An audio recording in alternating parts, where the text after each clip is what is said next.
بسم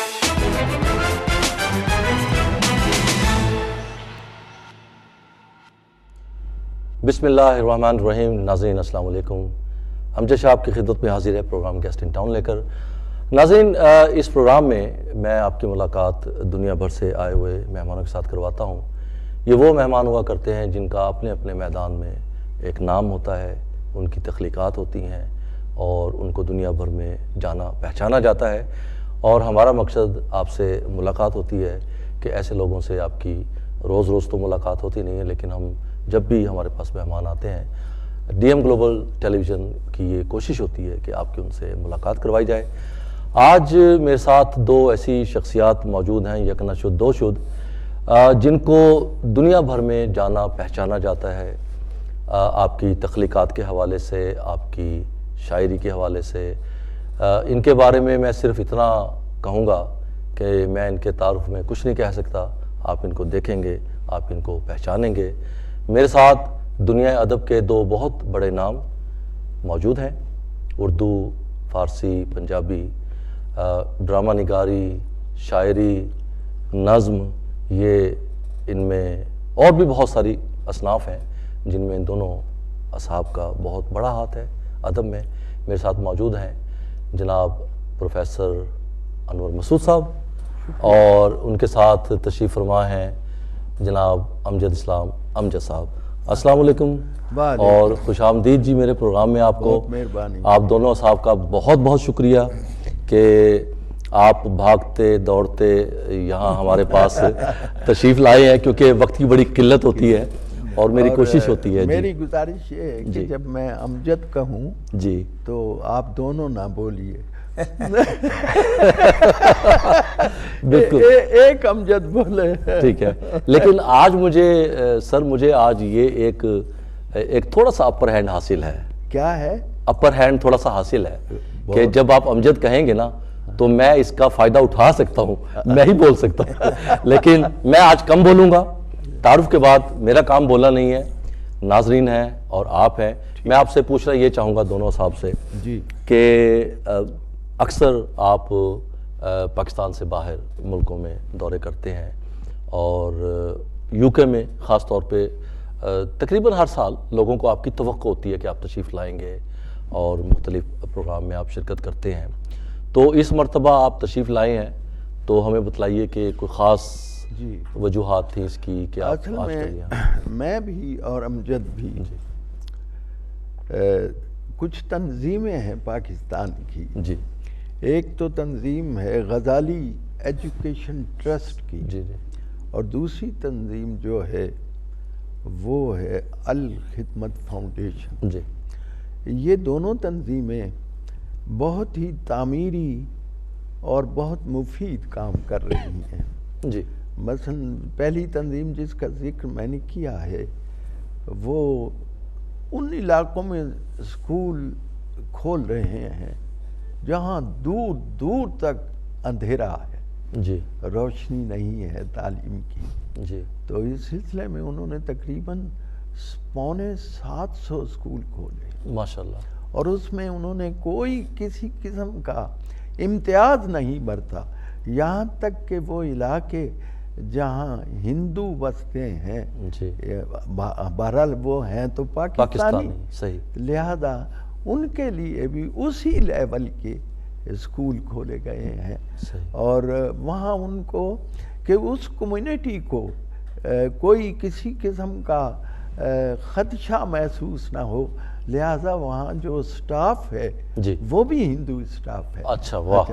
تو اسی سلسلے میں ان تنظیموں کے ساتھ ہمارا مقصد ان کے ساتھ آنے کا ہے کہ دوسری تنظیم خاص طور پر اس کے کئی دائرے ہیں, جی جی, یعنی صحت ہے اور تعلیم ہے وغیرہ, تو ان کا زیادہ تر اس وقت جو ہے توجہ ہے کہ ان کا اندازہ ہے کہ اس وقت پاکستان میں 42 لاکھ یتیم بچے ہیں. اچھا, تو اصل میں ان کا مقصد یتیم کی کفالت جو ہے اس کے لیے تعاون طلبی ہے.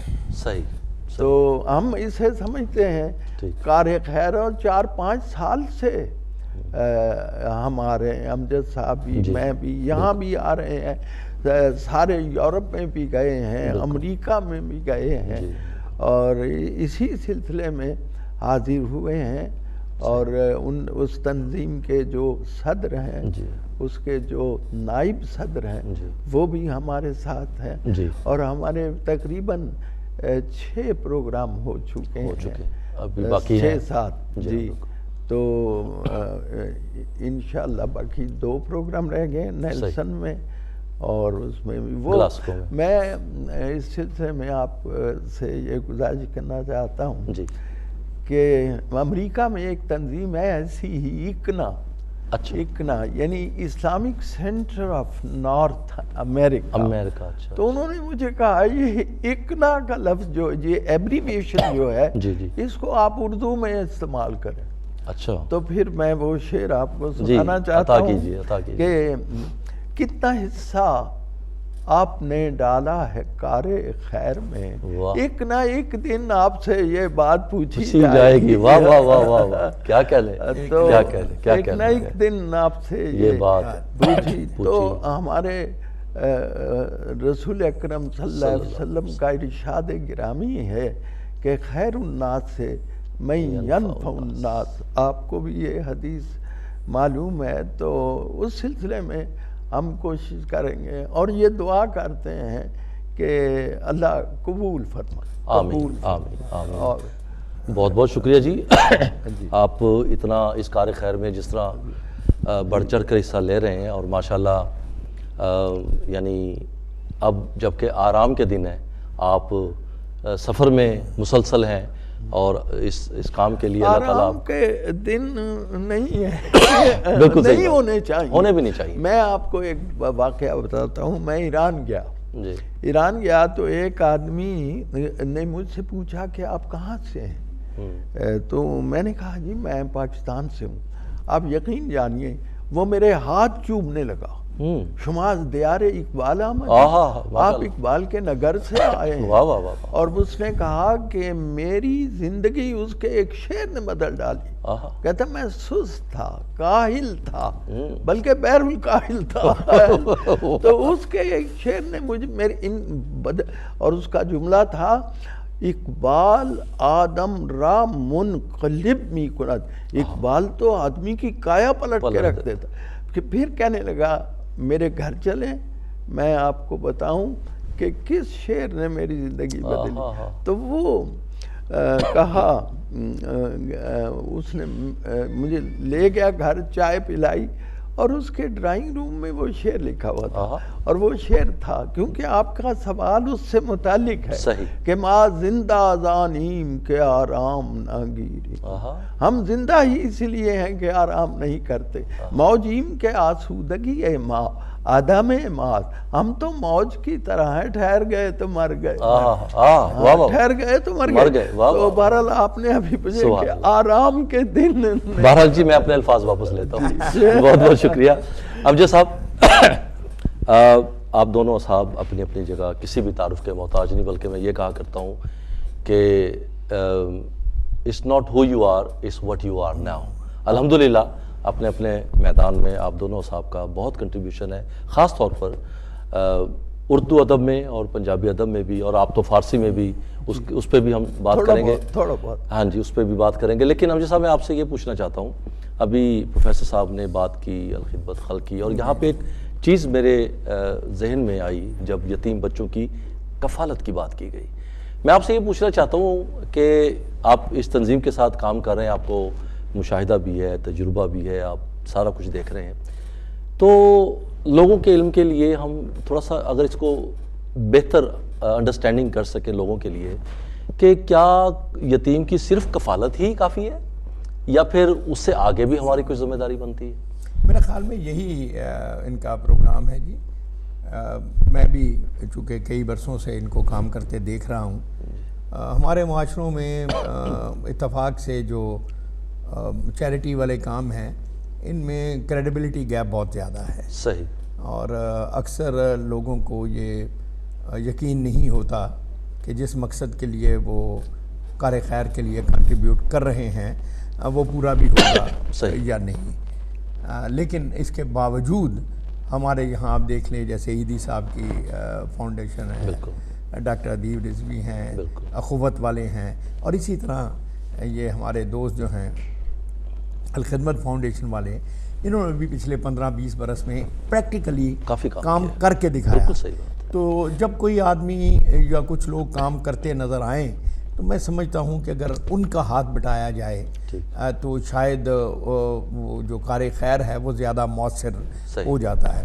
تو یہ جو انہوں نے یہ سوچا یہی ہے کہ یتیم بچے جو ہیں, ظاہر 42 لاکھ بچے جو ہیں وہ ایٹ اے ٹائم اب سب کو تو کر نہیں سکتے, لیکن اگر ایک کار خیر, وہ کہتے ہیں دنیا کا لمبے سے لمبا سفر بھی پہلے قدم سے شروع ہوتا ہے. تو انہوں نے ابتدا میں 8 آغوش سینٹر بنائے ہیں پاکستان کے مختلف علاقوں میں.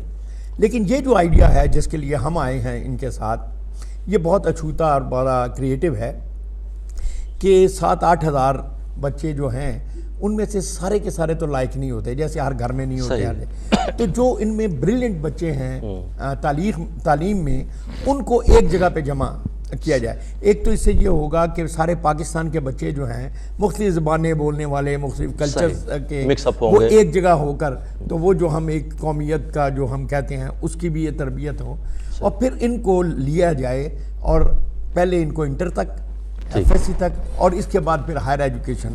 تو آپ نے بالکل ٹھیک کہا کہ کفالت کا مطلب صرف ان کو روٹی کپڑا دینا نہیں ہے, بلکہ better human being, normal human being بنا کر اپنے ساتھ بہت شکریہ. اجازت دیجئے تو ایک کالر کو ہم شامل کر لیتے ہیں پروگرام میں, دیکھتے کون ہے. السلام علیکم جی. ہیلو, وعلیکم السلام. ہیلو, میں ڈاکٹر اعجاز بول رہا ہوں. میں پروفیسر انور مسعود صاحب سے ایک بات پوچھنا چاہتا تھا. جی سن رہے ہیں آپ, بات کیجئے. پروفیسر کہیں راولپنڈی گارڈن کالج میں کہیں پڑھتے یا پڑھاتے تو نہیں رہے؟ کیونکہ میں بھی اس کالج کا اسٹوڈنٹ تھا اور مجھے یاد پڑتا ہے جس جبلی ہال میں یہ کچھ وہ شعر و شاعری کیا کرتے تھے. جی تو یہ اگر پرانی اپنی کوئی یادیں تازہ کریں اس کالج کے بارے میں. چلیں پوچھنے آپ گارڈن کالج میں پڑھایا تو نہیں؟ جی نہیں, میرا خیال ہے یہ آپ کو اطلاع غلط ہے. میں نے پڑھایا ہے سیٹلائٹ ٹاؤن کالج میں, اور وہاں میں نے تقریباً 20 سال پڑھایا. نہ میں نے وہ جو ایک اور کالج ہے ڈگری کالج, وہاں بھی نہیں پڑھایا, بنی کے پاس جو ہے, اور گارڈن کالج میں بھی نہیں پڑھایا. ہاں البتہ ان کالجز میں تقریبات ہوتی رہی ہیں تو لوگ مجھے انوائٹ کرتے رہے ہیں. تو یہ سوال کئی لوگوں نے کیا, تو میں بہرحال میں نے وہیں آخری جو میرا حصہ تھا سروس کا, میں نے سیٹلائٹ ٹاؤن کالج میں ہی گزارا ہے اور وہیں سے ریٹائرمنٹ. بہت شکریہ. یہ شخصیت کا سحر ہوتا ہے کہ لوگ زبردستی سے شاگرد بننے چاہتے ہیں. ایک اور کالر کو شامل کرتے ہیں. السلام علیکم جی. السلام علیکم. اچھا دیا آپ نے بات کو. السلام علیکم جی, کون صاحب بول رہے ہیں؟ شاہ صاحب طاہر بول رہا ہوں جناب مانچسٹر سے. جی طاہر صاحب کیسے ہیں؟ ٹھیک ہے, بات کیجئے. بس اللہ کا شکر. سب سے پہلے تو آپ کے دونوں مہمانوں کو بہت بہت سلام. وعلیکم السلام. اور اللہ تعالیٰ ان کو صحت تندرستی دے, پاکستان کا سرمایہ ہیں یہ. بے شک. اور ایک بات میں جو اور کہنا چاہتا ہوں, جی جی, کہ آپ میرے بہت قریب ہیں, اور آپ جتنا ادب کے لیے کام کر رہے ہیں اس ملک میں کوئی اور نہیں کر رہا. بس یہ آپ اپنی جیب سے پیسے خرچ کر کے ادب کی خدمت کر رہے ہیں. اللہ تعالیٰ اس کا آپ کو اجر دے, اور اللہ تعالیٰ آپ کو اس میں کامیابی دے. بہت شکریہ جی آپ کی کال کا. آپ اور جیسے دوسرا یہ ہے کہ میں زیادہ ٹائم نہیں لوں گا. جی جی, ایک تو بہت سنا کے تو خدا حافظ کہوں گا, کیونکہ اور لوگ بھی لائن پہ ہوں گے. جی جی. اپنی دعاؤں میں یاد مجھے رکھنا, اپنی دعاؤں میں یاد مجھے رکھنا, دل کے کسی کونے میں آباد مجھے رکھنا. بہت شکریہ طاہر بھائی, بہت شکریہ آپ کی کال کا. دل کے کسی کونے میں آباد مجھے رکھنا. اور آپ جیسے احباب افزائی کہہ لیجئے, اگر آپ ہماری حوصلہ افزائی نہیں کرتے تو ہم اس قابل کہاں کہ ہم کچھ کر سکیں. اور پھر میرے مہمان معزز یہاں جو موجود ہیں، ان کی محبتیں ہیں، ان کی عنایتیں ہیں جو رحمت کی صورت میں ہم پر نازل ہو رہی ہیں. اللہ تعالیٰ ان کو بھی قائم رکھے ہمارے سروں پر، اور ان سے بہت کچھ سیکھنے کا ہمیں ملتا ہے. اچھا، میں وہ ضمنی ایک بات کرنا چاہ رہا تھا کہ ڈاکٹر صاحب نے بات کی، مجھے یہ مشاہدہ تو خیر سب کو ہوتا ہی ہے یہ کہ استادوں کو ہونہار شاگرد ہی یاد رہتے ہیں، لیکن شاگردوں کو استاد نہیں بھولتا. بالکل نہیں بھولتا. ہمیں ابھی تک، مجھے اگر پرائمری میں کہیں کوئی استاد چاہے ایک دن کے لیے بھی آیا ہو، یاد ابھی بھی ہمیں ضرور ہے. اور وہ میری بات یہ ہے کہ یہ آپ کی شخصیت کا سحر ہے کہ لوگ سعادت محسوس کرتے ہیں چاہے وہ آپ کے شاگرد نہ بھی رہے ہوں، یہ محسوس کر کے کہ ہم آپ کے شاگرد رہے. جی ایک اور بعض شاگرد ایسے ہوتے ہیں جی وہ ہمیشہ یاد رہتے ہیں. بالکل. مجھے یاد ہے ایک میرا شاگرد تھا وہاں پنڈی میں، جن کا انہوں نے ذکر کیا ہے. اس کا سادہ سا نام تھا اس کا لال دین. اچھا، جس دن پہلی دن کلاس میں آیا تو میں نے اس کی ایک دو باتیں سنی اور میں نے اسے کہا کہ تم بورڈ میں فرسٹ آؤ گے. اچھا، ابھی 2 سال کا عرصہ باقی ہے، یہ پہلا دن تھا اور آپ یقین کریں کہ وہ فرسٹ آیا. واہ واہ، یہ جو ہے استاد کی نظر تھی، یہ استاد کی نظر تھی نا کہ ایک نظر میں پہچان لیا کہ اس میں ٹیلنٹ ہے اور یہ کچھ کر سکتا ہے. ایک اور کالر شامل کرتے ہیں پھر امجد صاحب آپ سے انشاءاللہ. السلام علیکم. جی السلام علیکم. جی مظہر جاوید بول رہا ہوں ہالینڈ کے شہر روٹرڈیم سے. روٹرڈیم سے. جی جی جی ملک صاحب کیسے ہیں آپ؟ میں اب آنریبل گیسٹ سے ویلکم کرتا ہوں، سلام عرض کرتا ہوں. اور نہایت ہی مجھے خوشی ہے کہ پروفیسر آج تشریف لائی ہے، میرے شہر کے ہیں. میں نے اس کالج میں نہیں پڑھا لیکن اس کرکٹ ضرور کھیلی ہے اس گراؤنڈ میں. میری بڑی یادیں ہیں اس کالج سے، اس گراؤنڈ سے. اور دوسری بات ہے کہ امجد اسلام صاحب کے جب وہ ڈرامے ہوتے تھے، وقت ہوتا تھا کہ ٹریفک رک جایا کرتی تھی، ہم لوگ جایا کرتے 8 بجے ہم وہ ڈرامہ دیکھیں. میرا کوشچن یہ ہے کہ آج وہ کیوں نہیں نیریٹو وہ وقت نہیں رہا، آج وہ ثقافتیں وہ قدریں کیوں نہیں رہیں. پھر اس کے بعد کتاب بھی نہیں ہوتی تھی، ہم لوگ پڑھا کرتے تھے، ہمارے بزرگ پڑھا کرتے تھے، اس کے بعد میں وقت ملا کرتا تھا. آج وہ چیزیں کیوں نہیں رہیں؟ کیا میں دونوں آنریبل گیسٹ سے میرا سوال ہے، کیا یہ سارا اس ماحول کا ہے یا ہمارے حکمرانوں کی غلطی ہے یا کیا چیز ہے؟ یہ جو اسکیپ جو آ رہا ہے یہ کیوں آ رہا ہے؟ پلیز. بہت شکریہ آپ کی کال کا. میں اتفاق سے امجد صاحب اسی ادبی طرف آنا چاہ رہا تھا، لیکن یہ اچھا ہوا کہ ملک صاحب نے ہالینڈ سے فون کیا ہے، روٹرڈیم سے. اور وہ کہتے ہیں جی آپ کے علاقے کے ہیں، آپ کے کالج میں آپ سے براہ راست شاگرد نہیں تھے آپ کے، لیکن جلوہ افروز جب آپ ہوتے تھے وہ آپ کو وہاں دیکھا ضرور کرتے تھے. امجد صاحب یہی سوال جو انہوں نے کیا ہے اسی کو آگے لے کے چلتے ہیں. کچھ تھوڑا سا پہلے تو بتلائیے کہ میں جاننا چاہوں گا یہاں کے ناظرین کے لیے بھی کہ وہ جو کام آپ اتنا کیا، آپ نے اتنے زبردست ڈرامے وہ لکھے، وہ کچھ 2-4 کا ذرا ایک تو نام دیجیے، اور پھر یہ تقابلی جائزہ بتلائیے کہ آج اور تب میں اتنا فرق کیوں ہے؟ اصل میں امجد دیکھیں بات یہ ہے کہ ہمارے جیسے معاشرے جن کو ہم عرف عام میں تھرڈ ورلڈ کنٹریز کہتے ہیں، اور ان میں بھی جو مسلمان ممالک ہیں، ان کی جو ترقی کی رفتار ہے یا ان کا جو ایک کہہ لیجیے شعور کا ارتقاء ہے، اس کو ہم شاید موجودہ مغربی ممالک سے کمپیئر نہیں کر سکتے، اور اگر کریں گے تو غلطی کریں گے. کیونکہ ہسٹوریکلی ہمیں یہ دیکھنا چاہیے کہ مسلمانوں نے دنیا کو کوئی پہلی 5 صدیاں جو تھے 12ویں 13ویں صدی تک بہت کچھ دیا ہے. تھنکرز بھی تھے، فلاسفر بھی تھے، سائنٹسٹ سارے ٹھیک تھے. اس کے بعد ایک اسٹیگننٹ پیریڈ آیا، اور اس کے بعد سے وہ شفٹ ہو کر جو علمی ترقی تھی وہ یورپ کی طرف، یا گلیلیو، کوپرنیکس وغیرہ، یا مارٹن لوتھر دوسرے، تو علم جو ہے علمی ترقی یہاں ہو گئی. تو یہ معاشرے کو 300-400 سال سے اس پروسیس میں ہوتے ہوئے اب ان کے ادارے جو ہیں مستحکم ہو گئے ہیں. بالکل صحیح. یہ کام جو ہے یہ ہم جیسے کلونیل کنٹریز میں یہ ہوا نہیں ہے، اب ہو رہا ہے. چنانچہ وہ جن کمپلیکسز سے یہ معاشرہ، یہاں کا معاشرہ یعنی 200-300 سال پہلے گزر چکا ہے، اب ہم ان میں سے گزر رہے ہیں کسی نہ کسی شکل میں. تو اس لیے ہمارے یہاں اپ اینڈ ڈاؤن جو ہیں وہ بہت آتے ہیں, جس کی طرف انہوں نے اشارہ کیا کہ آج سے 30 سال پہلے پی ٹی وی میں بہت اچھا ڈرامہ ہوتا تھا, اصولاً اب اس سے آگے ہونا چاہیے تھا لیکن نہیں ہے. کیوں؟ تو میں اس کو میں نے بھی اس پہ بہت غور کیا ہے کہ ایسا کیوں ہوا ہے. دیکھیں بات یہ ہے کہ جب ٹیلی ویژن آیا ہے پاکستان میں, ہم پاکستانی کی بات کرتے ہیں, تو اس وقت جو کریٹیو لوگ تھے ان کے پاس 3 میڈیم تھے. ریڈیو تھا, تھیٹر تھا اور فلم تھی. لیکن تینوں میڈیم سے جو اچھی صلاحیت رکھنے والے لوگ ہیں ان کی تسلی نہیں ہوتی تھی.